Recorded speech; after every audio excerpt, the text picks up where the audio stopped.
You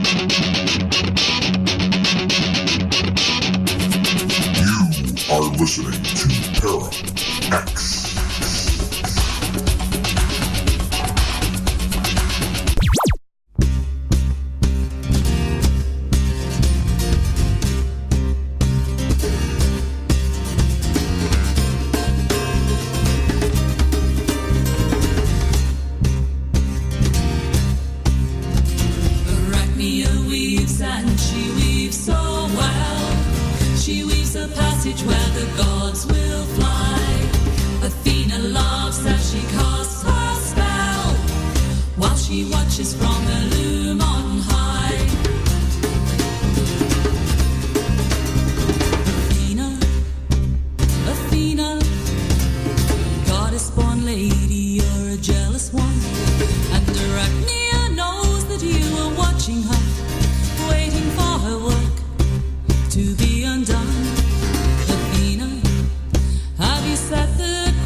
Where the gods will fly. Athena laughs as she casts her spell, while she watches from her loom on high. And Arachnia weaves, and she weaves so well. She weaves a passage where the gods will fly. Athena laughs as she casts her spell, while she watches from her loom on high.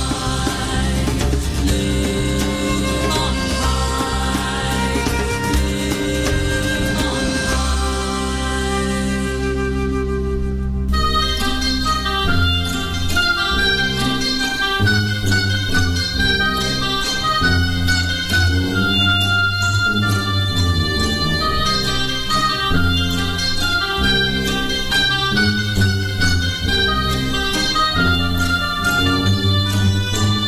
Welcome to Stirring the Cauldron.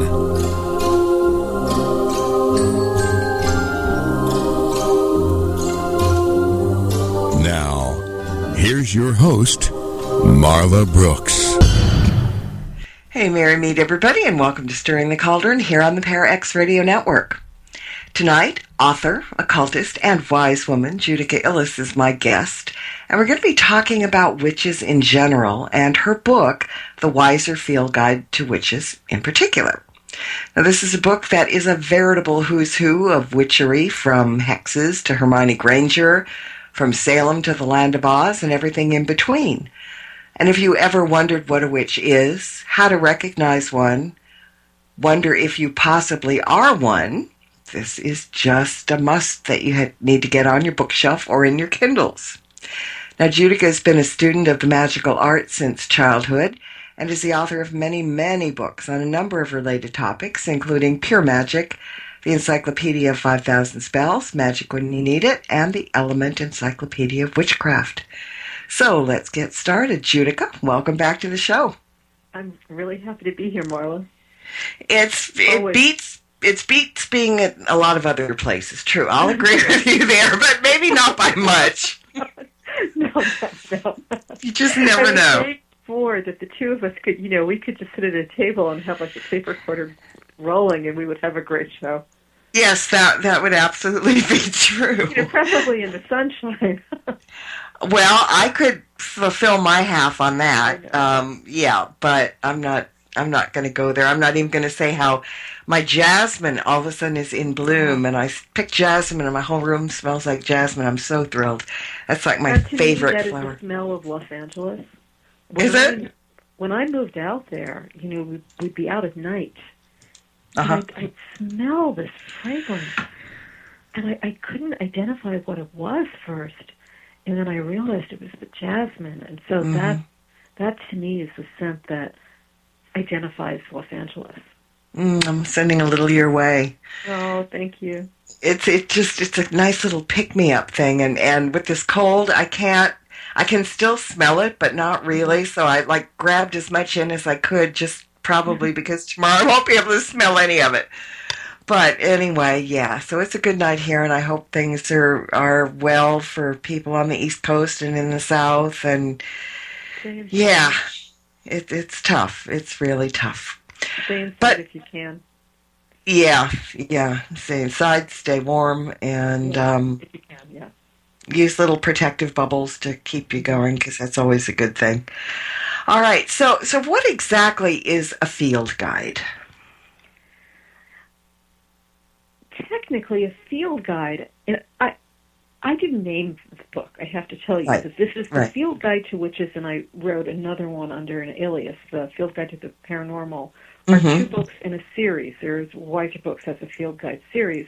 A field guide, technically, is a little handbook that helps you identify types of a species, like, a field guide to butterflies, or the Audubon Society stuff, field guides to birds, they probably still do, so that when you're out in the field, you can, and they tend to be relatively small, they're hand-sized, so you can hold in your hand, while you have your binoculars in the other hand, there is that rare-crested, beautiful red bird. In this case, how do you do a field guide to witches? Because, I guess you could do it with, lots of little photographs of, witches from around the world. But it's kind of a mini encyclopedia. The paranormal one in particular, I think it's kind of the greatest hits of the paranormal. Good way to put it. I enjoyed writing these a lot because, before I wrote these, I had written 3 encyclopedias. And then after I wrote the 2 field guides, I went and I wrote a 4th encyclopedia. So I would say out of all the books I've written, these were the most fun. Yeah. They're concise and they're manageable. Yeah.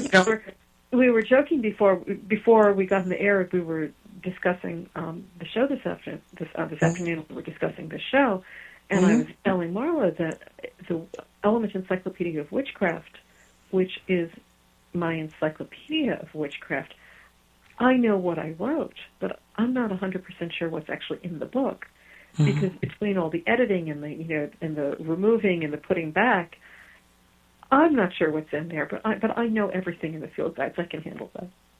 Oh, good. Then I won't stump you, but you did, as usual, stump me with. Well, I try, but with you, I am a little bit more lenient. I don't know. I do have a soft spot every so often, but there were things in there that kind of amazed me and made me think, and little things I didn't know. But in the book, you talk about the fact that the term witch isn't easy to define because it's indeed a broad term. There is many types of witches, as there are stars in the sky, I think. But as you point out, every culture in the world acknowledges the existence of witches, or at the very least recognizes some kind of witch. Now, in spite of the myriad of differences, what are some of the things that all witches have in common? I think even with that, you have to distinguish. In the 21st century, you have to distinguish. Maybe in centuries before you wouldn't have to. But those who perceive witchcraft, operative witchcraft, as Margaret Murray would say, the scholar Margaret Murray, witchcraft associated with spellcasting and the magical arts, and versus there are people, and I have to add this caveat, in the 21st century who identify witchcraft purely as religion and will probably reject what I have to say here. So, and I do appreciate, I can comprehend different people's perspectives.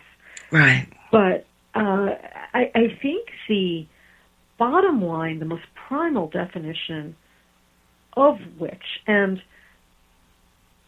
English is limited, the language is limited, we have limited words to express. We have an umbrella word for what other languages, they have multiple words to describe the different facets of witchcraft. But it is a person of power, and not physical power so much, but a person who is in tune with the secret knowledge, and occult means hidden. Occult doesn't mean evil. People have that wrong. It means hidden. You have to go looking for it. The occult knowledge of the universe, and people specify there are people who are interested in stellar wisdom, and there are people who are interested in terrestrial wisdom, and people who are interested in the wisdom of other realms, the realms of the afterlife and the realms of the spirits. But it is that craving for knowledge and the power that comes with that knowledge. I think that's really the bottom line.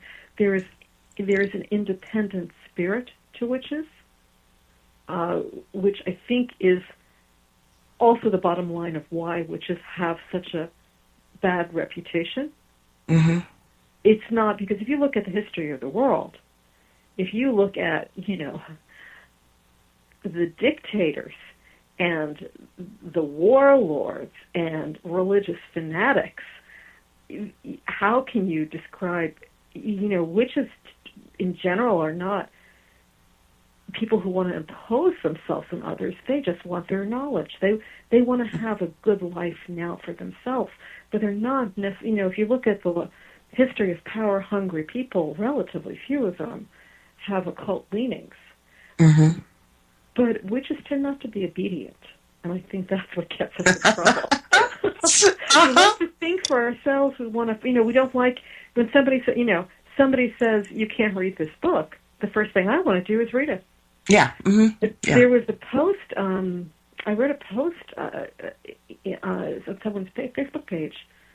I think the days are blending with all the snow, but I think yesterday, where they were describing, there's a news report, there's an author called Wendy Doniger, who is a historian, and she's actually written about folklore and witchcraft in a very academic sense, and she has a book on Hinduism that people in India, apparently rather fundamentalist Hindus, really objected to, and the publisher, Penguin, has agreed to pulp all the copies over there. And, the first thing I read that, and the first thing I did was go online and order a copy for myself. Because, if you tell me I can't read it, that's the first thing I want to read. And I think that is really characteristic. When they say, well, this knowledge is forbidden, in the Bible, the forbidden fruit, you can't have this knowledge. Mm-hmm. Well, let's go pull that fruit. Let's go find out what it is. Mm-hmm. Yeah, exactly. Well, I like one of the American folk names for witch that you have in the book, which is two-headed. Yeah. And I had not heard that term before, but it's simply blue song sometimes. Okay, it simply kind of means that there are two metaphorical heads because witches. You want to almost look at it as a Janus head, if you know, like the old Roman god Janus, who has, I mean, in art, it's often it's one head with two faces because he looks to the past and he looks to the future. Right. But with the ability to look into two different worlds at the same time, to live in the mundane world, to be very practical and live in, be very functional, but also to live in that ecstatic world of the spirits. Yeah. Or, to live in the world of the living and to, and to be able to communicate with the dead. Mm-hmm. Mm-hmm. So that ability to, because you have to be functional. Mm-hmm. In as much as I think that people who own, I shouldn't, from my experience, from my perspective, because of course someone else may have very, very different experiences, to live only in the world of the mundane, to me seems joyless. Mm-hmm. But you can also, and there are all sorts of stories of mystics who get lost in other realms. Right. And you can lose yourself. You can develop a mental illness. You can run away with the fairies and just not be able to come back. So unless that's what you're seeking, it's good to be able to walk in the two realms. There's another word that is characteristic of witches and shamans as well, and that's a liminal, which is between the worlds or straddling the worlds, and that ability to be able to navigate your way safely in these different dimensions and realms, and still, be able to be a functional person and get up and make breakfast. And take care of yourself. That's crucial. The thing with shamanism and shamans, and there are shamanic witches, but shamans have, the word is used to indicate spiritual intermediaries who can travel to other realms and communicate with these beings of these other realms. But they also have to come back. Come back and be able to deliver the message. Exactly. That back and forth, and going is sometimes easier than coming back. Mm-hmm. Yeah, and sometimes because when you get there, you don't want to come back because it's different, nicer. You resonate more to it. I mean, it's not easy living in the mundane world, and nobody will argue that point. No, and there are, people who feel more grounded than others and people who feel not at home here. There's all sorts of amulets to ground yourself in cases like that because, people who feel that that this is not their home. Mm-hmm. Yeah. I want to get into terminology for a second. It can be confusing because I often hear people say pagan, Wiccan, or witch, like there's three categories, as if, Wiccan or Wicca is something other than being pagan or a witch. And I think I told you this earlier, it's like people think it's okay to accept Wiccans because they are the white witches, the good witches, and the rest of us are scary crows. I have problems with that too, with the term white witch. Because I'm not comfortable with, and it's used all the time, and I understand what's meant. But it's the use of a color to indicate a quality. As if, because, sometimes when people tell me white witch, in my mind, I see someone in like a clan robes. They're dressed in white too. Because white doesn't, you have to, with any kind of spell casting in particular, you have to be so precise with words. And Yes. white doesn't mean good. Mm-hmm. Good means good. Right. People, and people want to say they're being nice witches, or declawed witches, or I am a good witch and I don't do those, dark things. But, Mm-hmm. It's dark every night, and it's a good thing because nothing would grow without it. Mm-hmm.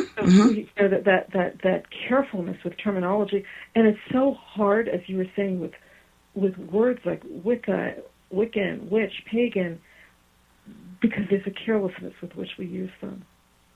Yeah. I mean, they're just, people toss them around as if they're all the same thing, and they're not. No, it isn't. I think the thing that, the pagan and witch thing kind of goes back and forth because you know the old thing that every witch is a pagan, but not every pagan is a witch. That makes sense in that respect. But I know Christian witches. Yeah, They exactly. themselves. Yeah, I know. And I know Jewish witches. Some of whom will tell you that they are Jewish pagan witches, but some of them, are offended by that concept. And then you have. Mm-hmm. I guess then we have to define pagan. Well, there are atheist witches, and I'm a public speaker, and I go and I speak to people in different places, and I do pay attention to what elicits a reaction from people, and the concept of atheist witches bothers a lot of people. Mm-hmm. Yeah, but an atheist does not believe in God, but that doesn't mean he doesn't believe in the God and Goddess, right? Well, they believe in the powers of nature. Okay. Well, they believe in the powers of nature. They may not incorporate a god or a goddess or any kind of... There are people who will believe in spiritual entities as fellow creatures in this world. Mm-hmm. But Mm-hmm. not in terms of a religious hierarchy or in terms of a creator. Yeah, yeah. We are, in the witchcraft community, we are amazingly diverse. Mm-hmm. Yes. It really, we are, the beautiful flowers of the garden. We come in all varieties. And it's very interesting because a lot of people have preconceived notions of not so much what witches believe in terms of witchcraft, but how witches vote, how they will vote, or what they feel about different political issues. And let me tell you, we cover the entire spectrum. Mm-hmm. Yeah. I'm very blessed that I speak with a lot of people because, I too, once had preconceived notions, but they have been blown out of the water because we are just so incredibly diverse. Yeah, and that's the beauty of it. Yeah. Because, we can be diverse, but we're not prejudiced in the sense that, if somebody is thinking in a different way, we're not going to, ban them from witchery or something. No, but I have heard religious Wiccans object to other people calling themselves witches. And that is an argument that I hear quite frequently. And ironically, they tell it to me, often not realizing I'm not a Wiccan. I think people like to think of us all as Wiccans because, again, that makes us safe in a sense. That we're not going to turn on you. We're not going to do anything. It's a softer word. Yeah. It is. Yeah. And the soft word for Wiccan is fluffy bunny. You hear that all the time. Wiccans are just a bunch of tree-hugging fluffy bunnies. Well, they may have a softer side, and that goes into what we were talking about earlier, karma. And I think you made a very good point about karma that needs to be shared. What did I say? About it not being what everybody thinks it is. Oh, yes. I often hear,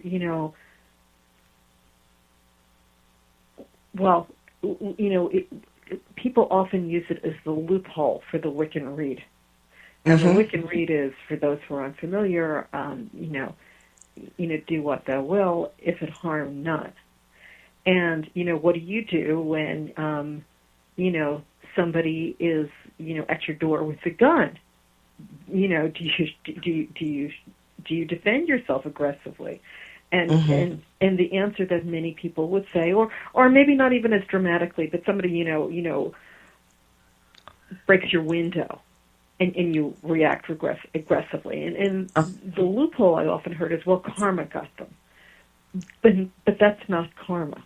Karma is a Hindu or a Buddhist concept that assumes that there is reincarnation, and that if you have behaved badly in this lifetime, in the next lifetime, you will be a lower life form.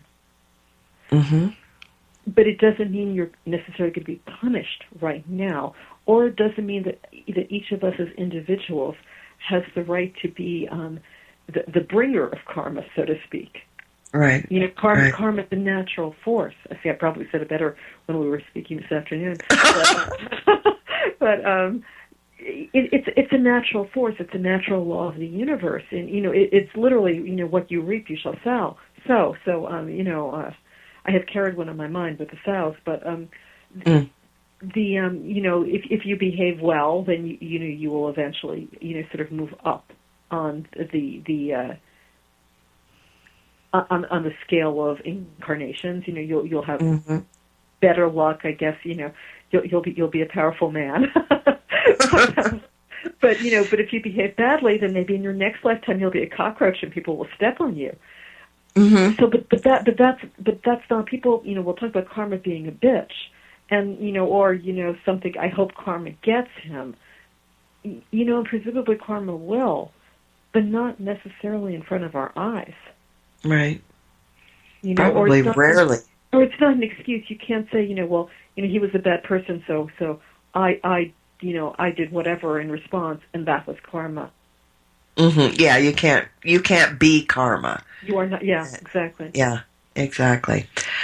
All right, I need to jump over here to your chapter, A Cavalcade of Witches, where you run the gamut from Merlin in olden times to biblical witches like the Witch of Endor to modern witches like Sybil Leek and Ray Buckland. And I recognized all of them in there, but you caught me off guard, and this is why I love reading your books, because you always give me one of those, oh my God, moments. And I came across the name of Moses in the Cavalcade of Witches. Now, can we talk a little bit about that? Because we can talk about most people are going to say, wait, no, that's blasphemy. He doesn't belong there, or whatever.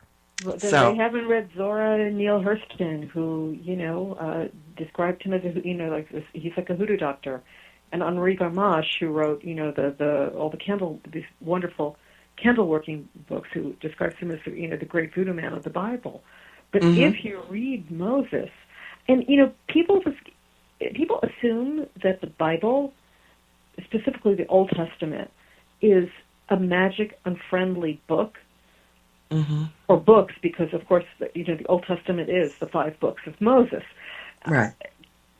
And and people are. I mean, even the story of the Witch of Endor, which is translated in the tenets of the laws about that are translated as "Thou shalt not suffer a witch to live," although there are different ways to translate that too. It tends to be a very ambivalent book towards magic and witchcraft. Rather than a wholly negative, or certainly not a wholly positive. Moses is perceived as a magician. He is taught in the arts of Egypt, the knowledge of Egypt, and he is described that way in the New Testament. And I believe, I don't have the page in front of me, but I believe it's in the Book of Acts. So you can check. But what are the arts of Egypt? The magical arts. There are also theories about his name Moses, because it's an Egyptian name. It's not a Hebrew name. Right. And one of the things with Moses, it means like child of, and there are pharaohs, Tutmos, which is the child of Thoth. And there are theories that his name has been kind of abbreviated because later writers were uncomfortable. Odds are he was named the child of an Egyptian deity. in the way that modern practitioners of Santeria or other African diaspora traditions are, you have a spiritual, you have spiritual parents, Right. or often, sacred beings, Yemaya, Ogo, and someone like that. So very likely Moses, and of course Egypt is in Africa, people forget. So Moses is well versed in the Egyptian arts. He is raised, his mother and his sister are midwives. There's a lot of folklore, especially Jewish folklore, centuries of it afterwards that will, that will sort of analyze this. His mother and his sister are midwives, and in Jewish folk tradition, midwives are culture heroes, which is very interesting because during the burning times, midwives tend to come under suspicion. If you go back to another book, I write about this in the encyclopedia, the larger book dedicated to witchcraft. But midwives have been associated with the magical arts, whether positively or negatively, literally forever. So he's raised by these midwives. He's very close to his sister. He goes to the palace of Egypt. He is educated among the Egyptian princes. He learns all about the magical arts there. He then gets in trouble. He murders an Egyptian overseer and runs away. And he ends up in the desert where he marries a woman named Zipporah, who is the eldest of 7 sisters. And if you have a magical background, or an astrological background, that's going to ring a bell because the 7 sisters, the 7 Pleiades, the 7 star sisters, and this is something that's also very universal. You have, in China, you have the tradition of the 7 star sisters also. And her father is a shaman who becomes Moses' primary advisor. And if you like reading esoteric biblical analysis, which I do, there are those who feel that the religion that Moses essentially founds and the God of Moses are very much based on his father-in-law Jethro's teachings. Because it's while he's in the wilderness with Jethro and his wife that he starts to have these experiences. The burning bush. He has these very shamanic experiences. And the way of looking at Moses is that he's a shaman. He's actually, he's communicating with God. And, God tells him, you have to go to Egypt and you have to do this. And people who are, do any kind of mediumistic work, you're always getting like directions from, whether it's from God or from spirit guides, or go do this for me, do that for me, go tell someone, something that you and I both know they're not going to believe, but you have to go do it. And that's the sort of experience that Moses has. And so if you look at it from that perspective, he and he goes to Egypt, and he speaks in front of Pharaoh. And who does Pharaoh bring out? But he brings out his magicians to compete with him. It's not an accident. He's not bringing out the accountants. They're not arguing about the value of slave labor and why it would be economically feasible for Pharaoh to do whatever. He's bringing out the magicians to compete with them. And there are legends that Pharaoh was forced to, I believe, import magicians from as far away as Mali, because Moses already knew all the tricks that when I say tricks, I don't mean that in the fraudulent sense. I mean that in the Buddhist sense. Well, they're words with like they're double-edged words. A trick could be a fraud, but a trick is also a type of a spell. Moses knows all the techniques, he knows how they do what they do because he was raised with them. He was trained with them. So he really Pharaoh needs to really get out of town and bring in people with completely different skills to work with Moses. And it's very interesting because in terms of syncretism, which is a whole other fascinating topic, in modern Haitian voodoo, the Simbi, who is the Lua, the snake Lua of knowledge, magical knowledge and communication, is syncretized with Moses, and Cindy comes from the Congo.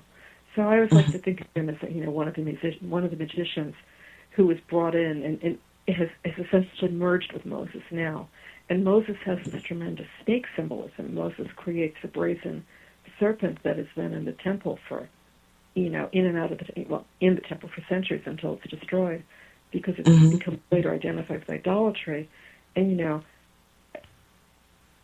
as someone who likes stuff, as a Cancer who likes stuff, you just kind of wish you could actually see the artifacts.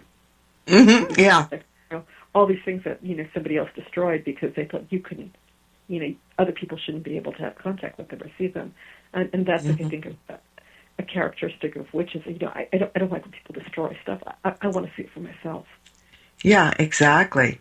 And I grabbed the book real quick, and, it says legend. Legend, yes, and B is in there, and I was just like, oh, she got that.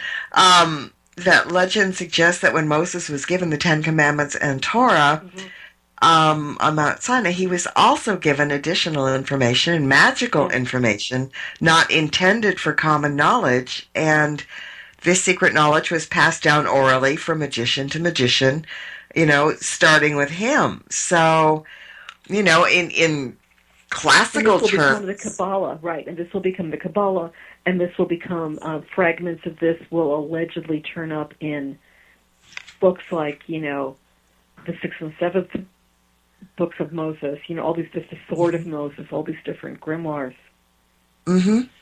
Yeah, I mean, that was my aha, amazing moment, and when I read what you wrote, it just made absolutely perfect sense, and it's not blasphemous. It's not anything but sensible as far as I'm concerned. So, okay, and let's talk about a couple of other historical figures who were considered to be witches, Anne Boleyn and Joan of Arc. Yeah. Do you think that both of these women were labeled as witches as a quick and effective reason to put them to death? Or I think Anne Boleyn in particular is very cynical. Although, there were rumors of witchcraft. But there is absolutely nothing indicating that until he was unhappy with her, Henry VIII ever, put any stock in these rumors. Right. Henry VIII, when he fell in love with Anne Boleyn and wanted to divorce his wife, it was such a radical act at that time. He was defying the Vatican. He was defying Rome. I mean, the concept that he could just, I'll just start my own church and I'll change the rules. If anything, I would say he's got the witchy personality. But, that real independent spirit. But, I think it was easy. And if you read it, if we read the gossip columns today, people are always assuming that they know other people's business and they know who had influence over who and why powerful people are doing what they do. Especially, I think, when you don't want to blame the person. So people were blaming Anne Boleyn and saying she bewitched him. He's leaving his wife. He's leaving the church. He's doing what some people perceived as terrible things because it's Anne Boleyn's fault because she's a witch. And, those rumors were around before they were married.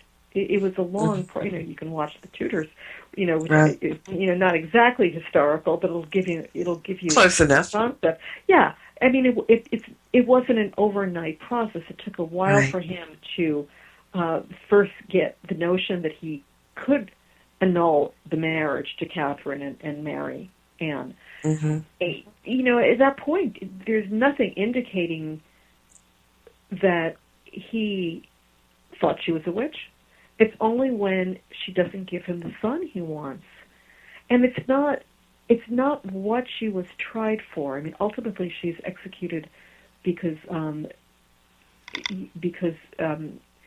she's accused of having sex with other men, and that's treason as the wife of the king. Right. So there's nothing indicating that she has any interest in witchcraft. But there are legends now that that her apparition appears in the form of a hare. And you reminded me when you mentioned the fluffy bunnies, because because hares and rabbits are they're animals that are particularly associated with witchcraft. Mm-hmm. So even like calling someone a fluffy bunny, if you think about it very literally, there's all sorts of thoughts about, the charm of the rabbit's foot. When it originated, people actually thought those were witches' feet, witches in the form of rabbits. Mm-hmm. It's not just any rabbit that you want for the rabbit's foot charm. Yeah, exactly. Joan of Arc is more complicated. Uh-huh. And she's ultimately not executed. The only charge they could make stick was of wearing men's clothing. And she essentially set up for that because they took away, when she agreed to wear women's clothing, eventually they took away the clothing and left her nothing to wear but men's clothing. So she was, she was set up. But she was charged with all sorts of counts of witchcraft, sorcery. She came from an area in France that is especially associated with vestiges of pagan traditions, maintaining those vestiges. And in Europe, before witchcraft becomes very associated with the devil, and that association comes from the church, not necessarily from the witches. There is a very close association of witches with fairies. And Joan of Arc does come from an area where there is a strong history of the fairy faith. The tree where she first hears her visions was a fairy tree. Whether or not she was a devotee of the fairies, whether, she was aware of the fairy traditions, she was accused of all sorts of stuff. And it's not really clear how much knowledge she had, how much participation, whether she absolutely rejected it. She had friends who certainly, King Rene of Provence was very, very interested in the esoteric. And so it's possible, it is, we cannot, unlike Anne Boleyn, we can't definitively say that she had not, that by some definitions, she had witchcraft connections. But, who knows? Well, she died like some of the witches did, didn't she? She died exactly like witches did. Burned to the stake. She died exactly like witches did. She had a very, very painful death. They burned her in green wood on a raised platform so that people could come and see it. Yeah, I mean, I don't know if that was the classic way of putting out a sentence at that point, but it does seem kind of interesting that... on the spectrum, it was more towards the cruel. Okay. Because in some situations, they would actually strangle you before you were burned. Well, that would have been a blessing in that case. They would strangle you before you were burned, or they would make sure that the wood was dry and you would burn quickly. But in Joan of Arc's case, there's a political point to be made. And, a lot of her followers wanted her to have supernatural powers. So there's there's a lot of underlying currents, a lot of nuances in her death. Because, they wanted her to be associated with witchcraft. They wanted her to be associated with witchcraft because they wanted to undermine the rule of the king that she had put on the throne, essentially. Because he was on the throne due to witchcraft, and he no longer had the divine right to rule, and somebody else should. Right. So there's all kinds of political implications. And with a lot of witchcraft trials, there were a lot of political implications, a lot of financial implications. When witches were convicted, their goods were seized. Countess Bathory, many people, the Blood Countess, that's a witchcraft story too, although people don't think of her that way. Whether, and she certainly may have been a murderer, this is not to accuse her, but that's not actually what she was charged with. She was charged with witchcraft because the king wanted her property. Yeah. It's really I mean, typical, just absolutely typical. All right, so I'm jumping around here a little bit because we're going to get short on time soon. Why do you think that many people still think that witches are so evilly frightful here in the 21st century? I think because people believe what they're told. And there are all these stories about witches, and people don't question. And, that is, you need to question what you hear. You need to question what you read. You need to go find out for yourself and not just accept what, every piece of gossip that you hear or every stereotype that you hear. But we have a culture that is full of stories. And, and I like a wicked witch story myself. But, the stories, we see pictures of ugly witches and stories of, baby-eating witches. And as we were discussing before, I'm careful with the word witch. I like when I don't like labels, but if someone, asks me to identify myself, I usually say occultist because people are often forced to ask, what is that? Or they think I'm a doctor. Yeah, you're an occultist, yeah. Could I need new glasses, please? But you have to be careful with witch, because one person's witch, I have always loved and admired witches. To me, witches are emblems of independent-minded, free-thinking, strong people. But other people think a witch is someone who, Hansel and Gretel, they eat the kids. Although I will note that in the story of Hansel and Gretel, who dies? It's not the children. It's the witch. So people think that, you have to be careful, because you want to make sure they're not showing up at your house like it's a scene out of Frankenstein, and they're going to show up with torches. So you have to know when people ask you, are you a witch? You have to say, what do you mean by that?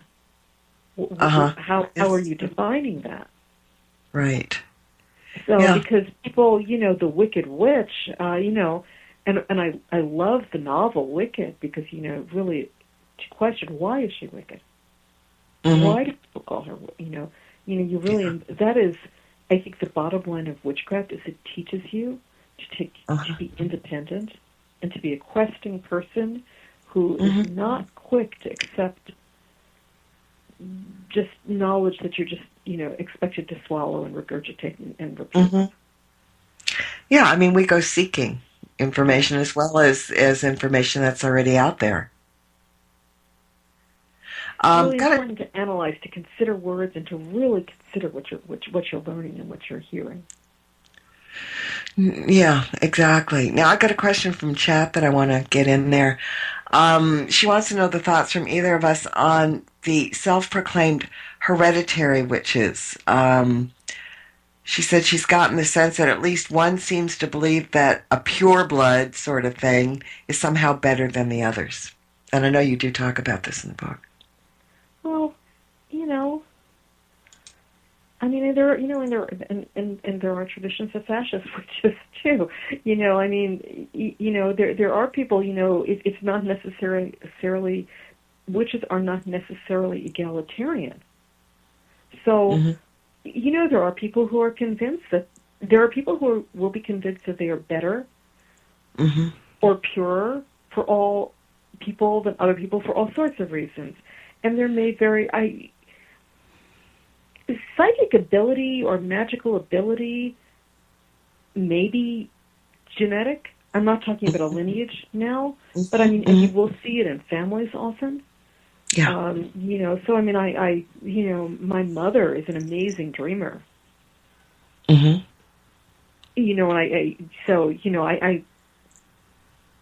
I think that it's possible, and there are certainly maybe families who have maintained traditions quietly for centuries, and you have to applaud them for that. It's very brave. It is a dangerous thing to do. So people who orally maintain traditions, and there's a lot of knowledge we would not have today if people hadn't daringly passed down information that was at best discouraged to younger people to keep that information alive. I don't know how much there is to say about it, because hereditary witches, if you're not one of them, then it's not really relevant to you. Yeah. But there are a lot of ways to be a powerful witch. Mm-hmm. You know, we don't all have to do it the same way. So we don't. No, I mean, you could come from a family where everyone is a total rationalist and no one shows the slightest bit of psychic ability, and you have just popped up like this beautiful flower, and you're unique, and, you know, maybe you're going to start your own tradition.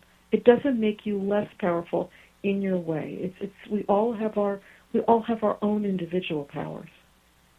Yeah, and this is kind of glib, but it is kind of like Harry Potter. I mean, Hermione Granger was a better witch than most, and she was a mudblood, that kind of thing. I don't... A lot of it is desire and effort. Yes. You can't... I mean, if you want it and you work towards it, it will eventually work out for you, I think. And if you're open to exploring your own path, I mean, the beauty of spellcasting, beyond anything else, it's not, the most important thing isn't about the money spell that works or the boyfriend you attract. It's about discovering what your own power is. It's like mining. You're going inside yourself, and, what will it be? It's like the unknown mine, gold, opals, what? So it's finding out what treasures you have within. I'm not like a jealous person, so I'm happy if someone has whatever their powers are.